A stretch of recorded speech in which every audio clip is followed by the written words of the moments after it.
करेंगे, क्योंकि हर घर में पशु पाए जाते हैं, उनका मल मूत्र का कितना दुर्गंध आता है और लोग वहाँ उसके आसपास बैठना नहीं चाहते हैं।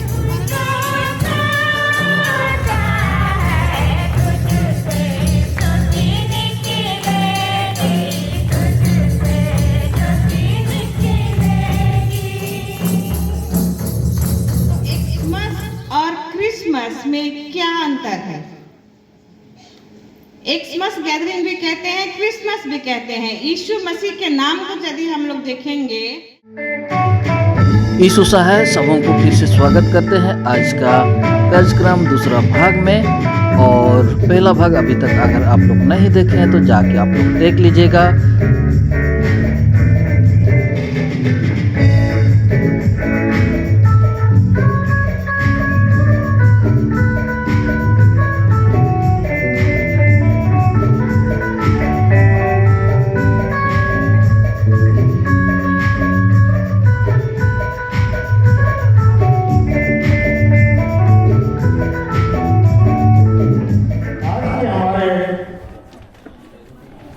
मुख्य अतिथि है हमारे आदरणीय पादरी रेवरेंड सुचिता केरकेटा।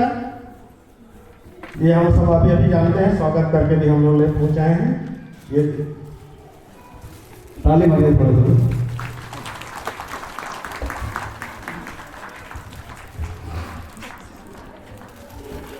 क्रिसमस गैदरिंग 2024 जगदा चिरपानी मंडली आप सबों को बहुत बहुत मुबारक और मेरी ओर से यीशु सहाय।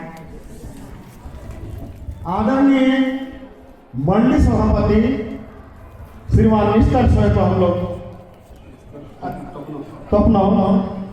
सॉरी गलत हो जाता है मिस्टर, तो मेरा पिताजी का नाम भी मिस्टर सोए कहते हैं। धन्यवाद। सबों को यीशु सहाय। आप सब मुझे सब कोई जानते हैं और नाम तो अभी बोल दिए हैं मिस्टर सोए, लेकिन मैं सोए नहीं हूँ, तो हूँ, इसलिए आप सबों को मेरी ओर से यीशु सहाय। पिता के समान है तो इसलिए पिता ही लगते हैं। ठीक है, धन्यवाद। अभी हमारे और एक हमारे मुख्य अतिथि हैं हमारे यहाँ जो नहीं पहुंच पाए हैं। आप सभी जानते हैं उनका तबीयत थोड़ा खराब भी है। कुछ दिन पहले ही उनका बहुत बड़ा ऑपरेशन हुआ था और वर्तमान के इधर तो आ रहे हैं, शायद आ भी रहे होंगे, तो खैर नाम मैं पुकार देता हूँ। हमारे उप सभापति आदरणीय श्रीमान इसहाक बर्रा। उसके बाद में आते हैं हमारे मंडली के सचिव, यानी मैं यही हूँ दीपक सोए। तो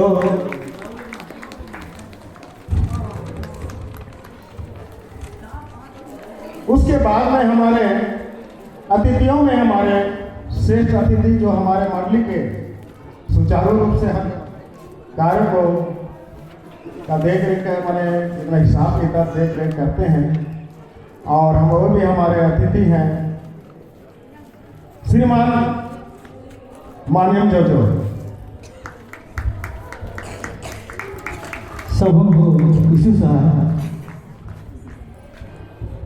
उसके बाद में आते हैं हमारे मंडली के सह सचिव दयाल गांधी। सबों को मेरी ओर से यीशु सहाय और धन्यवाद। अभी हमारे आदरणीय ही हैं और माता भी हैं और चहेता भी हैं हमारे मंडली के महिला समिति सभापति ताराश्री कंडोला। आप सबों को यीशु सहाय और बहुत बहुत मुबारक। गैदरिंग के साथ में हम लोग मिले हैं। दूसरा में आते हैं हमारे महिलाओं में हमारे आदरणीय उप सभापति महिला समिति मुक्तापुर। आप सबों को मेरी ओर से यीशु सहाय और धन्यवाद। अब मेरे जैसे ही सचिव भी हैं हमारे महिला समिति बसंतीपुर। आप सबों को मेरी ओर से यीशु सहाय और खूब खूब जन्म पर पहुंच रहा है इसलिए। ठीक है, और एक हमारे मेहमान हैं हमारे साथ सचिव। सबों को यीशु सहाय और मेरा नाम सुशांत है। नीलिमा लग रहा है, नहीं जान सकते। नीलिमा लग रहा है। और आप सबों को क्रिसमस गैदरिंग के लिए शुभकामनाएं और सबों को स्वागत है। धन्यवाद। ठीक है, सबको धन्यवाद। आप सभी जानते या अनजान में हैं, कोई नए मेहमान के द्वारा इसलिए परिचय बहुत अति आवश्यक है हमारे बीच में। और जितने भी आप सब हैं सभी माननीय जितने भी पंच हैं उसमें और एक हमारे अतिथि हम लोग रखे हैं जो हमारे बीट पंच हैं और हमारे पेरिस के सक्रिय सदस्य भी हैं और उनका नाम है श्रीमान कुर्बानोस कुल्लू।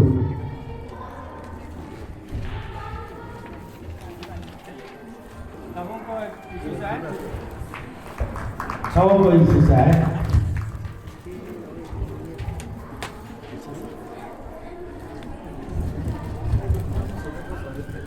क्रिसमस गैदरिंग 2024 जगदा झीरपानी मंडली, इसका उद्घाटन करते हुए हम लोग परमेश्वर का अगुवाई वचन लेंगे। यशायाह 9 उसका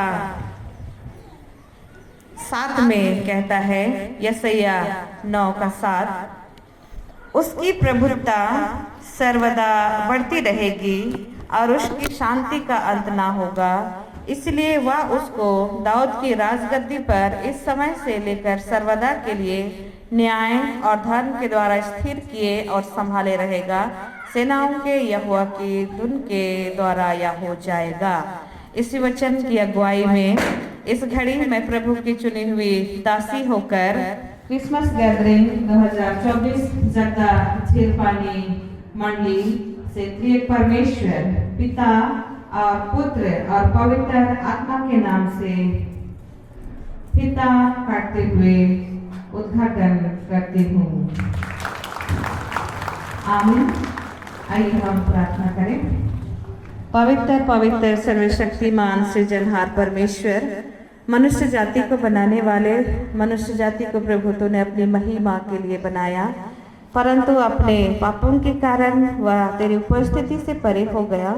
फिर भी तू उनसे प्रेम करते हुए उनके जीवन के उद्धार के लिए अपने इकलौते पुत्र यीशु मसीह को इस जगत में भेजा। वह हमारे बीच में नन्हे बालक के रूप में, अधिपति के रूप में इस जगत में आकर प्रभु हमारा उद्धार और मुक्ति किया है। और उसी के जन्म दिवस के अवसर पर दिसंबर माह में, वर्ष के आखिरी माह में हम उसके जन्मदिन को मनाते हैं और ऐसे समूह के रूप में क्रिसमस गैदरिंग में प्रभु हम एक होकर तेरे नाम की जय जयकार करते हैं। इस घड़ी प्रभु हम इस कार्यक्रम को क्रिसमस गैदरिंग 2024 जगदा झीरपानी मंडली होकर प्रारंभ करना चाहते हैं। तू हमारी अगुवाई कर, हर एक प्रकार की विघ्न बाधा रुकावटों को दूर कर, संचालकों के साथ हो ले, विश्वासियों के साथ हो ले, हर एक के मन और आत्मा और हृदय को तो हर्षोल्लास से भर, ताकि यीशु मसीह के जन्मदिन के अवसर पर गीतों के साथ, वचनों के साथ हम उसके नाम की महिमा जय जयकार करें। सारी बातों के लिए तेरा धन्यवाद कर विनती यीशु नाम से मांगते हैं, सुन और अनुग्रह से स्वर्ग के राज्य में ग्रहण कर ले। आमीन। महिला समिति के सभापति श्रीमती तरस्ती कांडुलना भी आएंगे और उनके साथ साथ अगर हाथों को घर में छोड़ के नहीं है ताली मारते रहिए।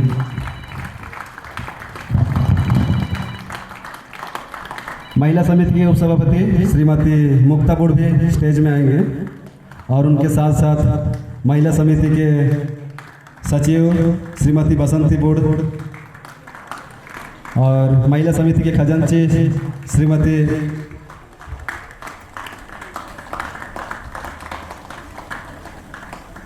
श्रीमती हल्यानी बोर्ड से भी अनुरोध है आएंगे, और साथ में आएंगे हमारे मंडली के खजांची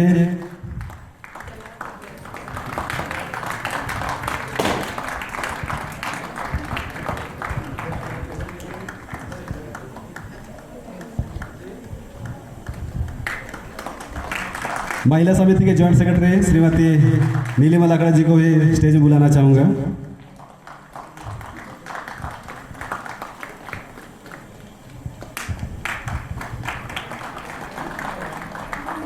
बीट पंच हमारे यहाँ उर्बन स्कूल जी भी देख रहे हैं, उनसे भी अनुरोध है स्टेज में आ जाएंगे।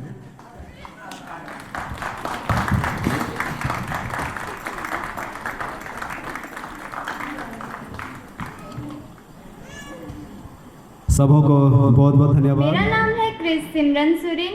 मेरा नाम है क्रिस अमर प्रेम लुगुन।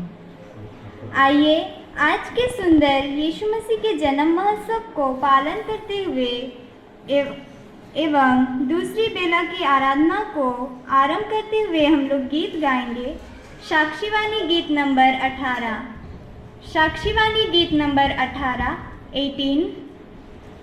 आओ यीशु को हम गावे, सब मिलकर के वीण बजावे, उसका नाम और गुण बढ़ावे, हे प्यारे भाइयों।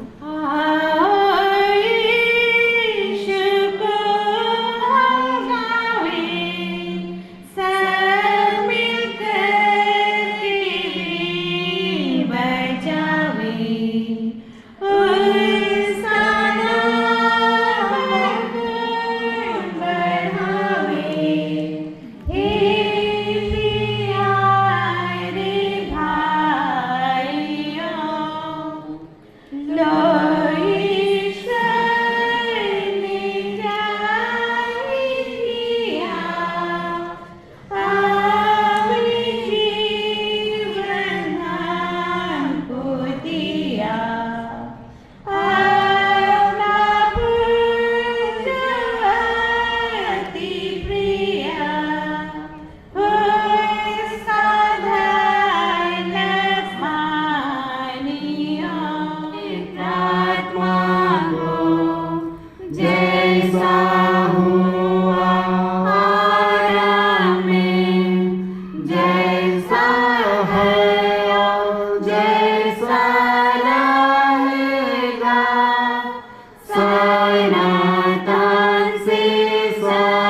परमेश्वर की पवित्र 10 आज्ञाओं का उच्चारण करके यूँ कहें। पहली आज्ञा, परमेश्वर तेरा ईश्वर मैं हूँ, किसी दूसरे को ईश्वर मत मान। दूसरी आज्ञा, किसी प्रकार की मूर्ति पूजा मत कर। तीसरी आज्ञा, परमेश्वर अपने ईश्वर का नाम अकारत मत ले, क्योंकि ईश्वर उसको जो उसका नाम अकारत लेता है वह निर्दोष न ठहराएगा। चौथी आज्ञा, विश्राम भर को पवित्र रखने के लिए मत भूल। पांचवी आज्ञा, अपने माता पिता का आदर कर, जिससे तेरा भला हो और इस पृथ्वी पर तेरा जीवन अधिक हो। छठवीं आज्ञा, मनुष्य हत्या मत कर। सातवीं आज्ञा, व्यभिचार मत कर। आठवीं आज्ञा, चोरी मत कर। नौवीं आज्ञा, अपने पड़ोसी पर झूठी साक्षी मत दे। 10वीं आज्ञा, अपने पड़ोसी के घर और उसके परिवार का लालच मत कर। लूका रचित सुसमाचार अध्याय 2 पद संख्या 8 से 14। यहाँ इस प्रकार लिखा गया है। स्वर्गदूतों द्वारा चरवाहों को संदेश। और उस देश में कितने गडेरिये थे जो रात को मैदान से रहकर अपने झुंड का पहरा देते थे। और प्रभु का एक दूत उनके पास आ खड़ा हुआ और प्रभु का तेज उनके चारों ओर चमका और वे बहुत डर गए। तब स्वर्गदूत ने उनसे कहा, मत डरो, क्योंकि देखो मैं तुम्हें बड़े आनंद का सुसमाचार सुनाता हूँ, जो सब लोगों के लिए होगा, कि आज दाऊद के नगर में तुम्हारे लिए एक उद्धारकर्ता जन्मा है और यही मसीह प्रभु है। और इसका तुम्हारे लिए यह पता है कि तुम एक बालक को कपड़े में लिपटा हुआ और चरनी में पड़ा पाओगे। तब एकाएक उस स्वर्गदूत के साथ स्वर्गदूतों का दल परमेश्वर की स्तुति करते हुए और यह कहते दिखाई दिया, आकाश में परमेश्वर की महिमा और पृथ्वी पर उन मनुष्यों में जिनसे वह प्रसन्न है शांति हो। यहाँ तक आमीन।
मत्ती 1:23।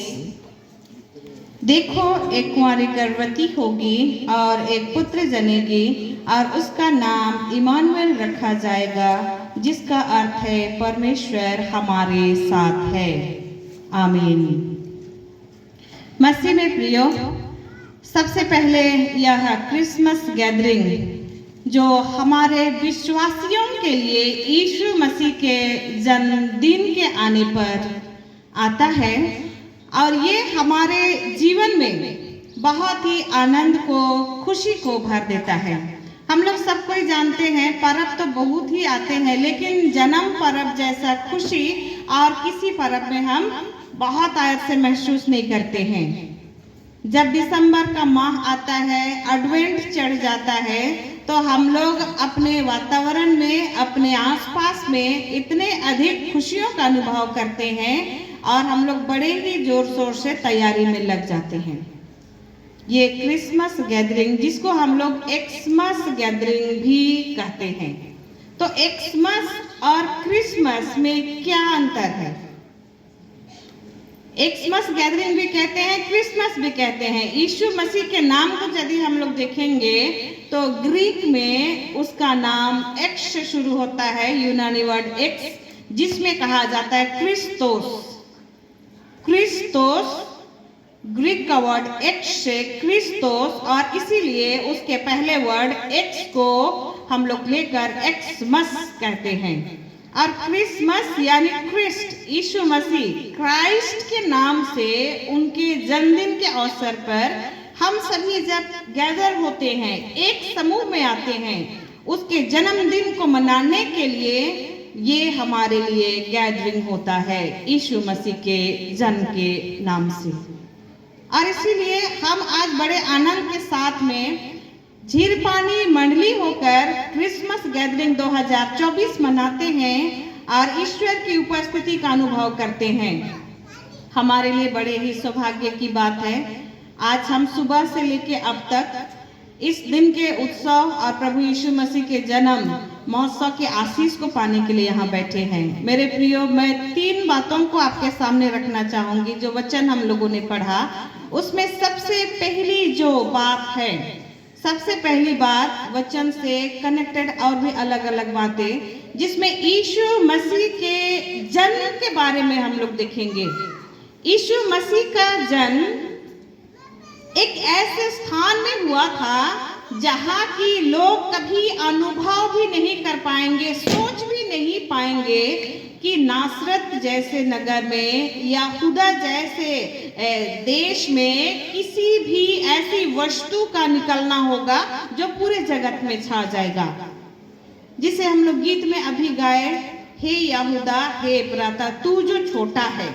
छोटा देश रहा है और उस छोटे देश में नासरत भी, जहाँ यीशु मसीह पाला पोसा गया, वो भी ऐसे छोटा जगह था जहाँ कोई भी अच्छी वस्तु निकलेगी बोल के कोई सोचा नहीं था। लेकिन ऐसे छोटे जगह में यीशु मसीह ने जन्म लिया, यीशु मसीह का आना हुआ, और इसीलिए कोई भी छोटा स्थान परमेश्वर की योजना से, परमेश्वर की महिमा से वंचित नहीं रहेगा।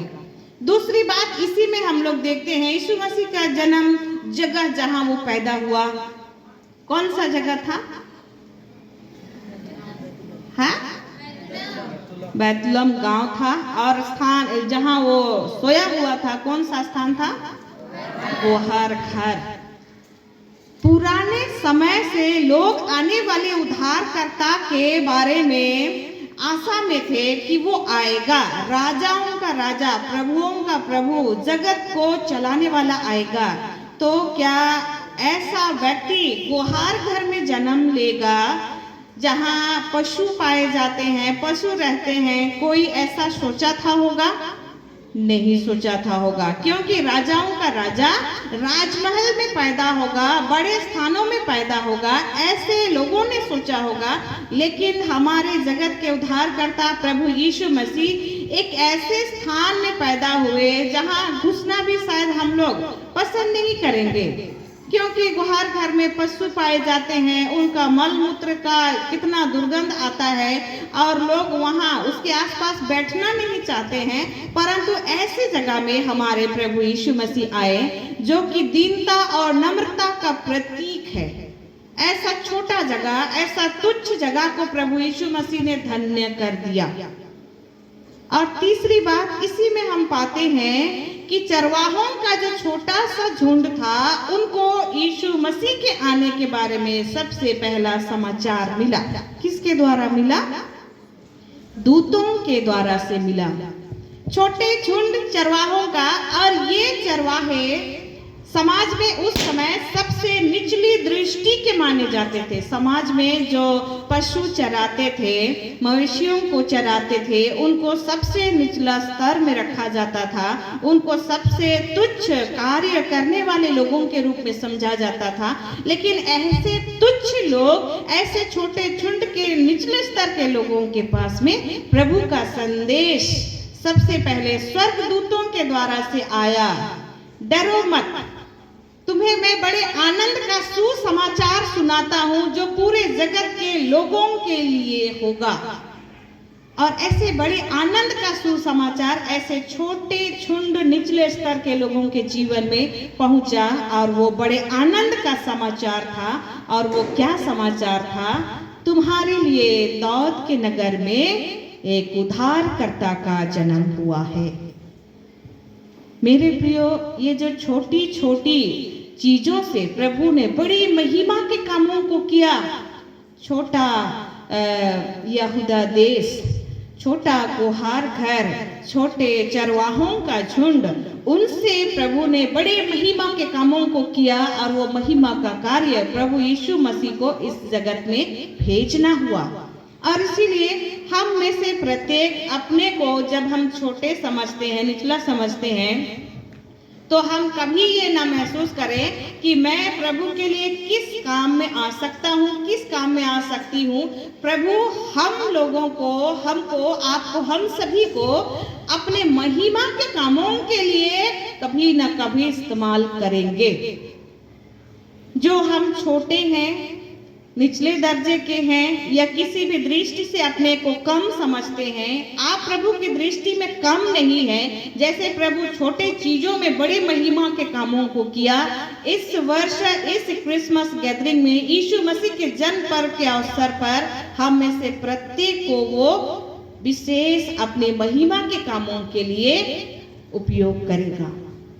दूसरी बात हम इसमें देख पाते हैं मेरे प्रियो, यीशु मसीह के आने के लिए परमेश्वर की ओर से उद्धार की योजना सडनली ऐसे ही शुरू नहीं हो गया, ऐसे ही तुरंत शुरू नहीं हुआ है।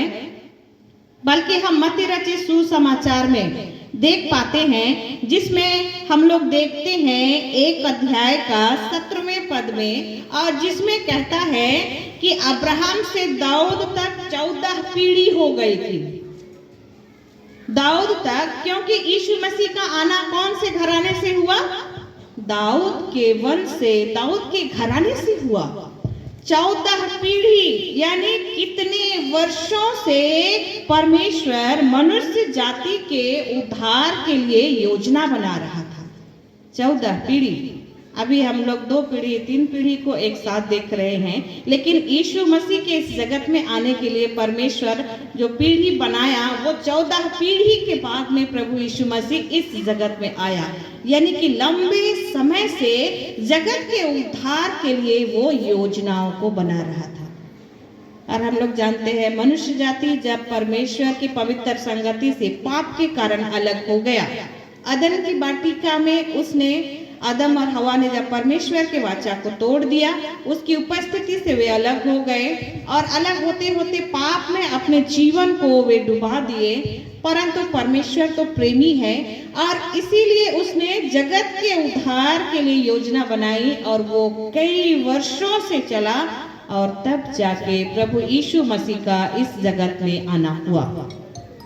और इसीलिए मेरे प्रियो, हम में से प्रत्येक के लिए प्रभु योजनाओं को बनाता है।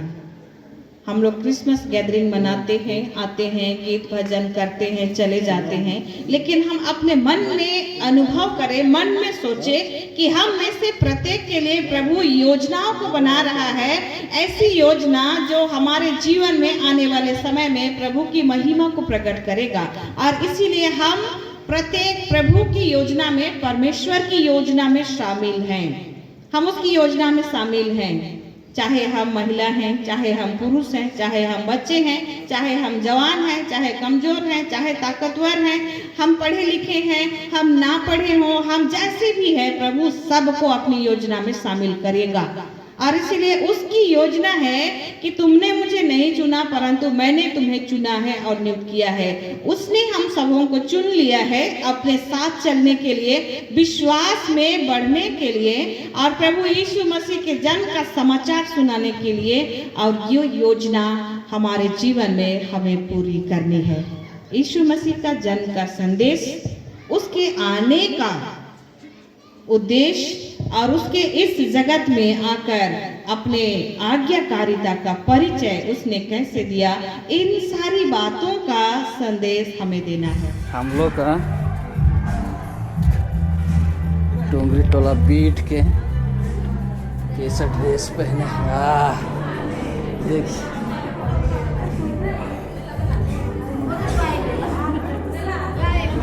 ये देखिए देखिए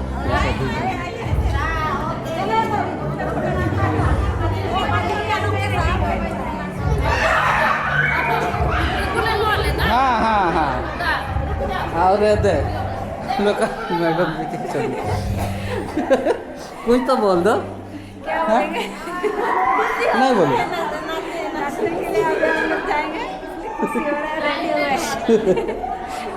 पहले बार इसे सिंगार सब पहने हैं।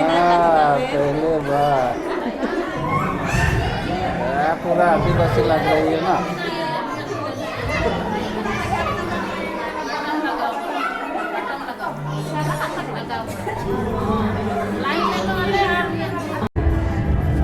ये तैयारी चला थे हमार और आगे यही मेरा लगा थी। हाँ अब लगा थी। हाँ ठीक। हम लोग का जगदा टुंगरी टोला बीट के सभी कोई आप लोग देख सकते हैं कल्चरल डांस के लिए तैयार हो रहे हैं, और इनका कल्चरल डांस आप लोग मेरा दूसरा चैनल सोय ऑफिशियल चैनल में आप लोग देख पाएंगे।